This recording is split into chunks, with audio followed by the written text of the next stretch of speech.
DJ Rino from X-Maker. Yes guys, commercial muna tayo habang wala tayong maisip na content. Ito po ay isang magic gamit ay isang itak na mapurol kung paano hiwain yung isang munting kapirasong bond paper.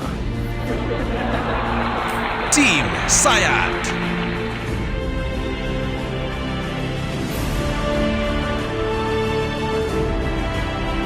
Agoy! Lagi pong tandaan, ito po ay isang magic lamang. DJ Rino, Team Sayat. Ayan na po, wag po natin gayahin yan sa ating bahay ha. Dahil sa ang ginamit ko po na itak ay mapurol. Maniwala kayo sa hindi, mapurol po yan.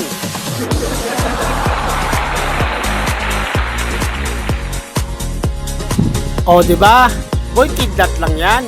Basta Balasenyos, guwapo o guwapa.